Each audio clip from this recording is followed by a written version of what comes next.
کې ما یو آیت وی الله رب کریم فرمایي په سوره مدثر کې آیت نمبر 38 کې الله فرمایي کل نفس بما کسبت رهینه فرمایي هر یو نفس چې دی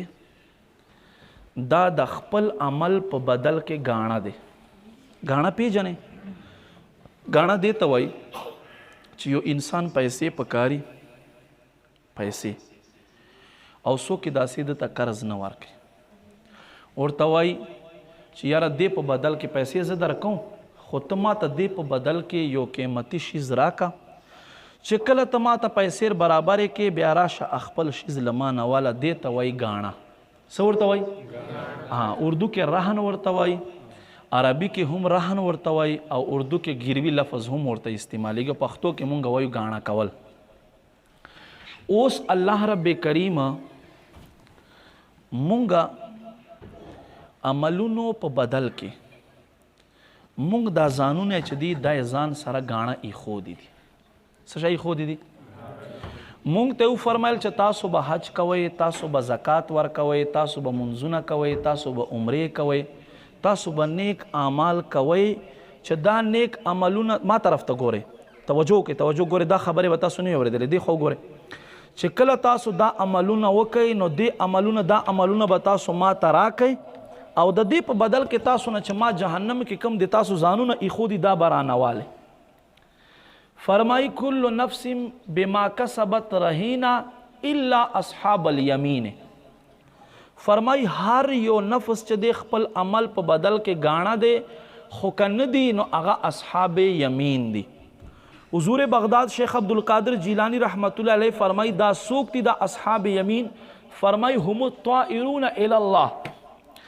دا هغه خلق دي چې دوی روحونه د دوی عملونه الله طرف ته اوچت شوي دي اولتی دي دنیا سره سره کار نه لري دنیا په کار کې کار نه لري دنیا په خوشحالۍ کې دنیا خوشحالي دوی ته خوشحالي نه ښکاري د دنیا غم دوی ته غم نه ښکاري بس دوی خپل دا نفوس قدسیه د خپل ځانونه حواله کړي لکه څنګه بغداد معلا کې یو ملنګ دی سهار ټایم دی باران شوی دی یوه غټه غنه ځان پسې راخیستې ده په لاره باندې راکاږي خټې دي راغی یو د پیو دکان خواته کېنستو پیو وال څوکتو چې ملنګ دی درویش دی سهار ټایم دی لږ پی ورکه کاروبار به دې ښه شي زمونږ داسې خلک چې صدقې کوي دکانداران دوی دې په نیت سره کوي چې ښه شمه اورې دا نه چې الله راضي سي دې پاره کوي چې ښه شمه دا ګورې غلط ذهن دی بهرحال هغه ورکړه چې دا یو ملنګ درویش سړی دی په یې وسکلې الحمدلله یې په مخې لاس راکاږل روان شو توجه مو شته چې کله روان شو اوس په لار کې هغه نه ځان پسې راکاږي هغه خټې اوچتوي او غورځوي یو او بل سایډ ته په دې کې په لار کې یو نوجوان دی ښځه دی او سړی دی دا معاشق او معشوقه دی هغه ولاړ دي خبرې کوي هغې زنانه ښکلې ښایسته جامې اغوستې وې هغه خټې چې دی هغه نه سره راپورته شي او د دې زنانه په جامو ولګېدې جامې څخه شوې چې جامې څخه شوې هغه ملګری چې و دوست چې و عاشق چې هغه په جذباتو کې راغی ورغی او د ملنګ ته داسې یوه څپېړ ونیوله ته تاوې کړه وایي ته نه وینې ته ړوند دی چې دا خلک په لار کې ولاړ دی او جامې ورڅخه کړې بس د داسې اسمان ته وکتل روان شولو څه یې ونه وي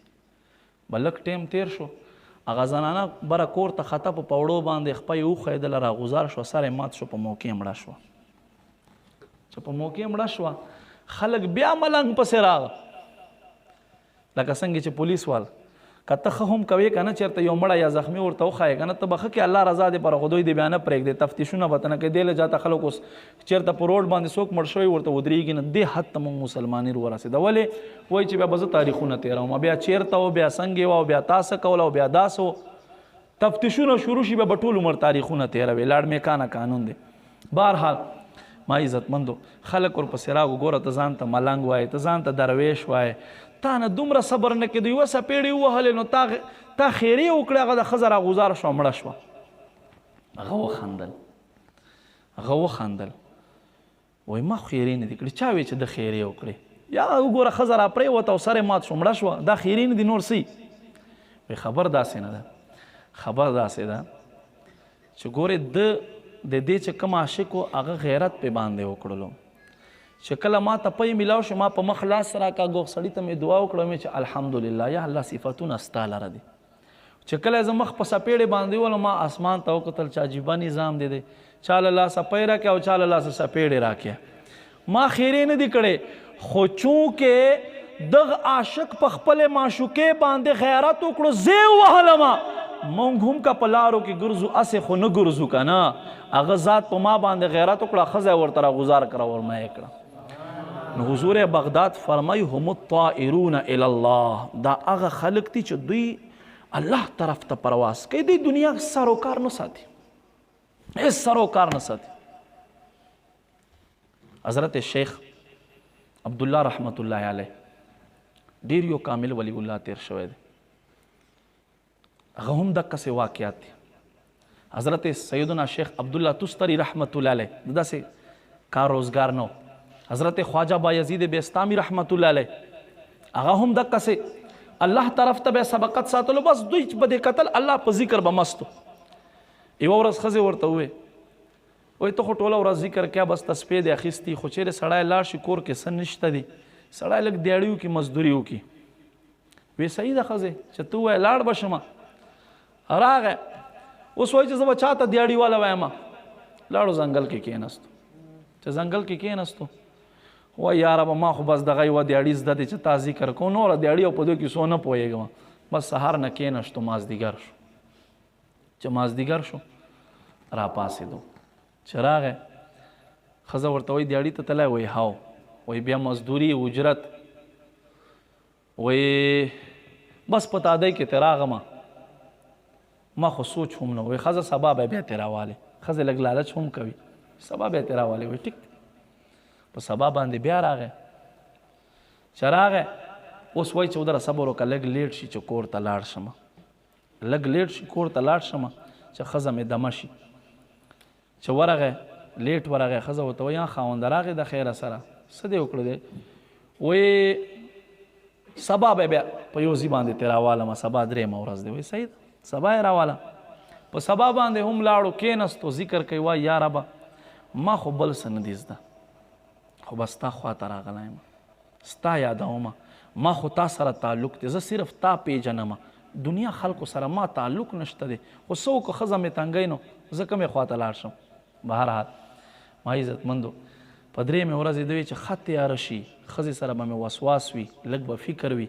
بیا چې کله ورشم بیا به دا غږول نه کوي چې پیسې دې نه راوړې څه دې نه راوړه اول به وایي چې دا دومره لیټ ولې شوې بیا به زه خبر ورته کوم ما عزتمندو ښه لیټ کور ته لاړو چې لاړو دروازه یې وټکوله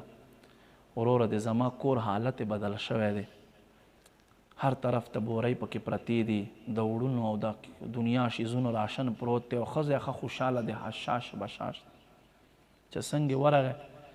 ښځې ته ورته څه حالات دي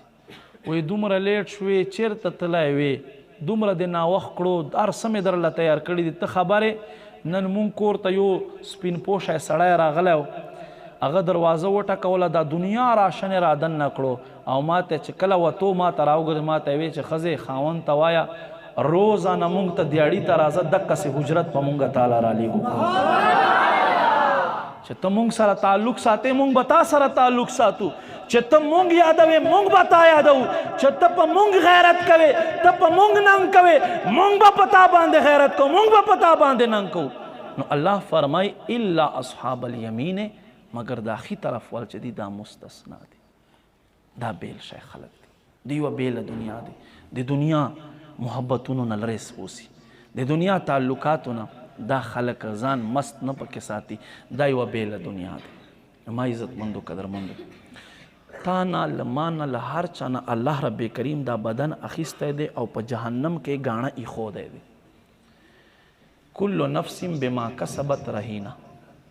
هر یو نفس چې دی خپل عمل په بدل کې ګاڼه دی نو الله بیا راخلی چې ته په دنیا کې غور وکې چې ته ښه عمل وکې الله عبادت وکې حلال وګټې حرامو نه ځان وساتې اوس مونږ د په خپل ځان باندې سوچ وکړو چې مونږ په رمضان کې راویښ شو دې نه علاوه ټول کال مونږ ودیو اخر مونږ به څه جوړیږي مونږ به څه جوړیږي بالکل بې غمه یو. یاد وساتئ پخوا خلکو تاسو تذکرې وګورئ دا سوره قدر ولې نازل شو؟ لیلة القدر مونږ ته ولې میلاو شو؟ دې نه تاسو خبرې دا مونږ ته ولې میلاو شو دا شپه؟ دا مخکې امتو کې چاته نه ده میلاو شوی، صرف او صرف زمونږ دې امت ته میلاو دی. ولې میلاو شوه؟ نبی علیہ الصلوۃ والسلام صحابه ته تفسیر عزیزی کې راضی شاه عبدالعزیز رحمت الله علیه فرمای په بنی اسرائیلو کې یو الله نیک بنده و شمعون نوم و شمعون. دا داسې سړی و داسې سړی چې 1000 میاشتې 83 سال 4 میاشتې 1000 میاشتې داسې تیرې کړې چې شپې به عبادت کولو ورځې به جهاد کولو او 1000 میاشتې مسلسل د روژه وه. داسې یو سړی و او دومره قوت الله ورکړو چې په سواو کافرو سره به یوازې مقابله کوله، جنگ به کولو. اخر کافرانو مجبور شو چې دا سړی خو بس نه دی او مونږ نه کولی شو او په زرګاو خلک یې رانه ووجل. نو راغه ښځې ته یې ووې وایي دا ستا خاوند چې دی چې ته څه غواړې بس تا خاوند مونږ له په کابو راکړه،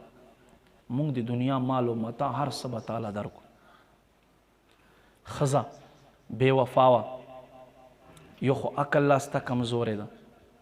بس په لالچ کې راغه وی صحیح ده. هغوی پړي ورته راوړه، ډېر شایراسۍ ورته راوړې. توجه مو شته؟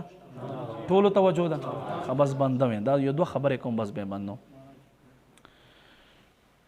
رایې وړه پړي ورته. خاوند به چې څو ورځو بعد سملستلو خو حضرت شمعون رحمت الله علیه چې سملستو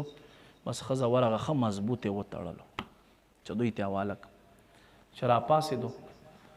یو خوا حرکت یې وکړلو، رسۍ یې وشلولې، بل خوا حرکت یې وکړو، ټولې ټوټې ټوټې کړې. ښځې ته وایي دا ولې؟ ښځه له مکر له فریب نه کار علي. وی خاوند ما تا طاقت ازماو کولو چې زما خاوند کې طاقت څومره دی. خبرې بدله کړه. بیا اوس موقع ګوري څه یې وکړل، دې ځلې زنجیرونه ورپسې راوړه چې کله سملستو په زنجیرونه یې ښه مضبوط وتړلو. چې ویې تړلو دی راپاڅېدو،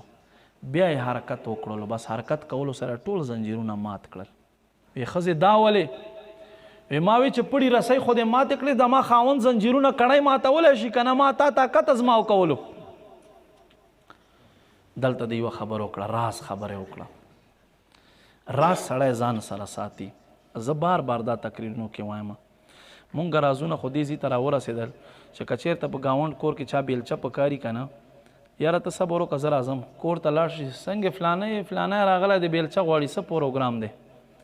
اوس که ښځې ورته وي چې بس ورې کا بیا ورباسي، که ښځې ورته وي چې نه نه نه دا خو مونږ ته څه شیز نه راکوې،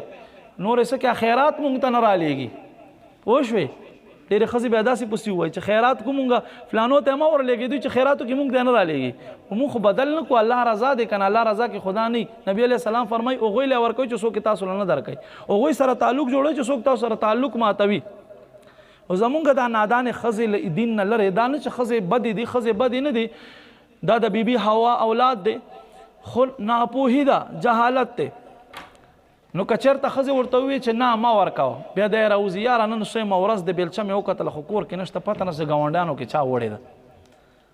نو ښځې ته به د راز خبرې نه کوې، راز خبرې ځان سره ساتل پکار دي. د ښځې ته راز خبر وکړه. څه خبرې وکړه؟ ښځې ته وایي زما ښځې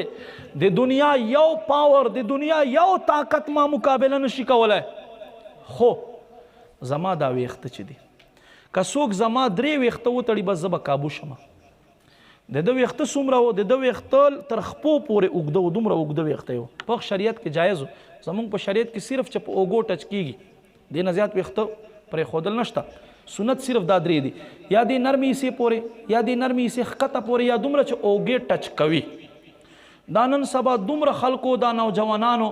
چې ګیره او برید خري او دومره ویښتې پرېښودي چې دلته دې نری ملا ته رارسي، چې په روډ غاړې ناستې ته وایي چې چېرته خورۍ ناسته، خو چې ورګورې بیا ورور ناسي. پوه شوې؟ دا حرام دی، دې نه اجتناب کوئ، دې نه ځان ساتئ. زمونږ په شریعت کې دا شیزه نشته دی. خاندئ مجموعات. بهرحال ښځې ته وایي که څوک ما 3 ویښتو نه وتړي زه به په کابو کې راشم. صحیح ده. ښځې ته موقع میلاو شو چې کله خاوند وده شو، دا بې وفا جفا کاره ښځه د دنیا په حرص کې څښا شوې ښځه راپاڅېده د خپل خاوند زیات نه 8 ویښته یې وتړل چې کله راپاڅېده د الله دغه ولی دوست ډېر کوشش وکړو ښځې دا دې څه وکړه ښځه یې لرې منځ ولاړه د غږ نه کوي د ډېر کوشش وکړو خو ځان یې ازادولی نه شو بیا دې بې وفا ښځې دی کافرو ته حواله کړو نو هغوی کافرانو پوزه ترې کټ کړه په ژوندانه شونډې ترې کټ کړې سترګې ترې راوباسلې غوږونه یې ترې کټ کړل لاس او خپې ترې کټ کړه چې کله الله رب کریم خپل یو دوست سره هم الطائرون الی الله چې دوی ارس خپل رب ته حواله کړي دي چې کله دا خپل دوست وکتلو چې دومره ظلم دی جفا خلکو پې باندې وکړو الله رب کریم چت پې راغوزار کړو ټولې ورلاندې کړه او ښځې باندې آسمان نه تندر بجلی را نازله کړه ویې سوځوله نو نبی پاک صلی الله علیه و وسلم چې صحابو ته د حضرت شمعون رحمت الله علیه ذکر وکړو نو صحابه وجړل وای قربان مونږ نه خو مخکې شو بني اسرائیل ولې چې مونږ عمرونه کم دي او هغه مونږ چېرته پټو کې یو چېرته تجارت پسې تللی یو چېرته مو خپل ضروریات وي نو مونږ نه خو په عمل کې بني اسرائیل مخکې شو نو الله رب کریم محبوب تشریف فرماو چې په دې وخت کې دا صورت نازل شو انا انزلناه فی لیلة القدر مونږ دا قرآن چې دی په قدر والا شپه کې نازل کړی دی وما ادراک ما لیلة القدر ای خلکو تاسو ته څه پته دی دا قدر والا شپه څه شی دی الله فرمایي لیلة القدر خیر من الف شهر دا قدر والا شپه چې دی دا د زرو میاشتو عبادت نه غوره شپه دی تتنزل ملائکه والروح فيها باذن ربهم من كل امر جبریل راضی شعب الایمان په دریم جلد کې دا حدیث موجود دی جبریل په لاس کې شنه رنګ جنډه وي شنه رنګ جنډه او رای وړي په شعب الایمان په دریم جلد کې دا حدیث موجود دی د خانه کعبه په چت باندې جنډه ولګوي او فرمای دومره فرشته په دې شپه باندې ځمکې ته راځي چې دا کاڼي په ځمکه پراته دي د کاڼو شمار نه زیاتې فرشته آسمان نه دنیا ته راځي او کوم خلکو سره الله له طرفه حکم جبریل ورته وایي هغو خلکو سره به لاس میلاو کوي په دې شپه او سلام به پې اچوئ چې کوم خلک داسې پروګرامونه کوي الله فرمایي سلام سلامتیا وي ټوله شپه هي حتی مطلع الفجر تر دې پورې چې سهار رڼا راپورته شي بیا جبریل امین واپس شي سره د فرشتو لښکر نو الله رب کریم فرشتو ته فرمایي تاسو ګواه اوسئ چا چې زه یاد کړی ما عبادت یې کړی دی دا ټول بندگانو نه زه راضي یم ما بخښلی دي نو تاسو خوش قسمته یو خو قرآن ختم وشو بلې خواته د جمعې شپه دی او نن چې دی 27 رمضان مبارک شپه دی الله دې کړي چې دا نن شپه د لیلة القدر شپه وګرځېږي زموږ د ګناهونو د معافۍ ذریعه وګرځېږي الله رب کریم دې موږ ته په دې خبرو باندې عمل توفیق نصیب کړي د یو څو ملګرو په وینا باندې یو څو مسایلو وضاحت کوم ماته وي چې څو مسایلو وضاحت وکړي نه په چا باندې ریاکشن کوم صرف او صرف حق بیانوم وایي دلته زمونږ کلي کې دا رواج دی ډېر خلک داسې کوي ټول نه چې کله مړی وشي بیا مړی کمره کې پرېږدي دوی تې وځي چې پرېږدي چې تپوس تې وشي دا دلته شته داسې حالات کوي نو داسې مه کوئ طریقه څه دی شریعت طریقه زده کوي مونږ مسلمانو تاسو به زده کړه له مونږ نه کوئ بس چې دی له ډریور نه به زده کوئ پوه شوې بس په له چا نه زده کوئ له ډریور نه شریعت چې دی دا به له عالمانو نه زده کوئ چې کله مړی وشي نبی علیه السلام دا حدیث واورئ نبی علیه السلام فرمایي په 3 شیزونو کې تادي کوئ او مونږ په دې 3 واړو کې ښه رستو کیږو فرمایي چې مونځ وخت شي فورا مونځ کوئ فرمایي چې مړی مو وشي فورا یې خښوئ فورا یې خښوئ او فرمایي چې کله تاسو خور لور پیغله شي فورا یې ودوئ مونږ خور لور چې 40 کالو شوي نه ترای نه ودو چې چشمې ورته والو بیا یې واده کو مونځ ډېر خلک یې کوي نه او چې کوي بیا قضا کېدو ته ورشي بیا یې کوو او مړی مو چې وشي بیا مو له سعودي نه راخوشی کړی دلته یې راوړو دقسې کو که نه ګورې دا حدیث خلاف دی که ته مړي مخ ووینې نو څه پې جوړه شو که ته ځان خواته خښ کړې نو څه پې جوړه شو کرایې پې باندې دا دومره کرایې چې ته له سعودي نه راوړې او پې لګوې 3 لکه 15 لکه روپۍ په دې 3 لکه 15 لکه روپو دلته پاکستان کې یو جومات جوړېږي جومات ورپسې جوړ که ثواب به ورپسې جاري وي څه ضرور ده چې ته راوړې بیا خپلې خاوره کې خښ کړې حالانکې حدیث شریف دی چې روح چا نه چېرته اوچت شوی وي فورا به په ورځ د محشر د باډۍ اغزي ته منتقل شي او اغزي نه به دی پاسي سعودي کې مړ شوی دی تا راوړو دلته د ښخ کړو دی به بیا له سعودي نه پاسې دا شی مه کوشش کوئ چې مړی مو شي فورا یې ښخوئ خپل خپلوان زر ورته بلئ بیا غسل ورکړئ غسلو نه مخکې تلاوت ورته کول مکروه دي غسل ورکوئ هغې نه بعد بیا تلاوت ته ورته کښېنئ بیا مړی یوازې مه پرېږدوئ چې منکر نکیر سوالات دی وکړي منکر نکیر سوالات چې دي هغه قبر کې تی کوي چې کله چاته قبر نشي نصیب بیا هغه نه فرشتې په هغه ټایم باندې سوالات کوي نور چې دی قبر کې منکر نکیر سوالات کوي دا مه کوئ ډېرو ځایو کې داسې چې په درشل باندې میخ ټک وهي دې دپاره چې بل مړی نه کېږي اورې نو قرآن کې الله فرمایي کل نفس ذائقة الموت هر یو ژوندی چې دی دا به د مرګ ذایقه څکي که ته ټول در سال میخونه کې ته بچ کېدی والله نشې اورې دا خفه کېږو به نه نن نه 80 کاله 15 کاله هندوان له موږ نه لاړه خو موږ ته څه عادتونه پرېښودي دا یو دلته نه دي هر ځای کې شته دي خو دې رسمونه ځان ساتئ اسلام کې چې کوم شیز نه وي هغه نه ځان ساتئ ولې چې سبا تا ته څوک توتوی چې دا عمل کې کم ځینه ثابت دی بیا به څه ورته وایې بیا به ته ما پسې راځې او زه چې توتویم چې دا خو نشته بیا به دې سترګې ښکتئ دې له جاته چې کله مړي معامله وي یو ځای کې زه لاړم مفتي صاحب د خپلې علاقې خبر ته کوم هلته چې غوثان او قطبان نه اوسي هلته هم لوټې ډېر شی دي نو چې لاړم غسلو ته وروره دې زما څه کوي د حجامت مشین راوړی دی او بلیډ راوړی دی مې داسې دپاره وی استاد جی دا صفائی به نه ورکوو مې وروري که تاسو نایتوب کار کوئ زه خو دا کار نه کوم مړو دا کیسه نشته دی نه به بریت ور جوړوي نه به ګیره ور جوړوي حکم دا دی چې ګیرې ته تیل ورکه خوشبوی پکې ولګوه سترګې به نه ور توروي ها که د خانقابې غلاف وي خانقابې غلاف نو هغه په سترګو کې ورکېږده لپاره د برکت هغه فقهاو لیکلی دی که کفن دی له مدینې منورې ورته راوړی وي یا په آب زمزم دی ورته مینځلی بیا برکتي دی بیا هغه کفن ورکه نور زمونږ څه خلک بیا ډېر خلک په دې غسل تختې باندې چې دی غنم گزار کړي اورې نو غنم گزارولو څه مطلب دی دا خو په کټ باندې دا خو شریعت کې نشته دی نو داسې عادتونه مه کوئ ګوره مونږ یو مکلف څه معنی کېږي مکلف معنی کېږي احکامو پابند ګرځولی شوي موږ د الله او د الله رسول د احکامو پټه مرۍ ته اچولې ده چې څه الله فرمایلی څه الله رسول فرمایلی او علماو په خولې موږ ته بیان کړي موږ به هغه منو هغې کې زمونږ نجات دی نو کوشش کوئ داسې عاداتو نه ځان ساتئ زمونږ الحمدلله دعوت اسلامي 110 شعبې دي څو شعبې دي 110 شعبې دي په هغې کې یوه د کفن دفن شعبه هم دی مړو ته غسل ورکول مړي ته به غسل څنګه ورکوي نبی علیه السلام فرمایي څوک چې یو مړی ولمبوي الله یې ګناه نه داسې صفا کي لکه په کومه ورځ چې له مور نه پیدا شي او له ګناه نه صفا وي مړي ته غسل ورکولو دومره غټ ثواب دی خو بیا هغې خپله طریقه دی انشاءالله زمونږ د دې یوه شعبه دی زمونږ حسن بای د پېښور دی هغه نګران دی د دې شعبې هغه ته به وایم چې دلته تاسو ته راشي او پریکټیکل عمل په دې جماعت کې تاسو ټولو ته وښایي سنتو مطابق چې دا شی پکې سنت دی دا پکې مستحب دی داسې طریقه به کوئ نو بیا اکه شانتې کوئ دې نه علاوه اخوا مزه پسې ځکه چې ګوره تاسو ته خو پته نه لګي همیشه دپاره چې کله هم یوه مسله سړي ته راشي بیا یو عالم نه رای اخلی یو عالم دین نه ځان اخ کوئ ګوره مونږ خلک چې دی ډوبېږو ګناهونو کې نبی علیہ السلام فرمائی الحلال بین والحرام بین مسلم شریف حدیث تے وبینہما امور مشتبہات فمن وقع فی الشبہات وقع فی النار فرمائی حلال ظاهر دی حرام ظاهر دی د دې په منځ کې څه ګډوډ شیزونه دي چې څوک په دې ګډوډو کې پریوتو هغه په حرامو کې پریوتو په اور کې پریوتو اوس لکه فی زمانه موبایل کې د لوډ ختم شو بیا لون اخیستل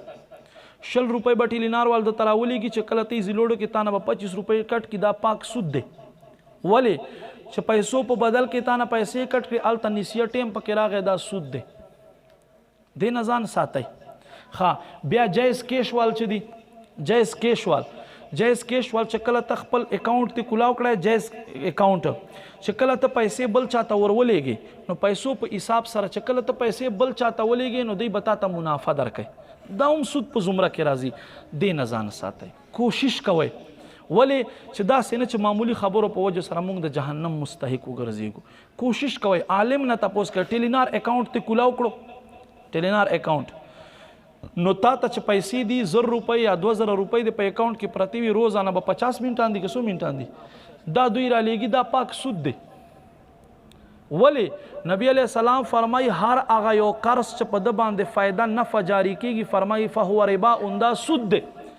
نو تا 10000 روپۍ یا تا 1000 روپۍ یا 2000 روپۍ په اکاونټ کې دوی سره بطور قرض کېښوي، دا خو بطور قرض دی کنه چې تاسو ټیم غواړي درکې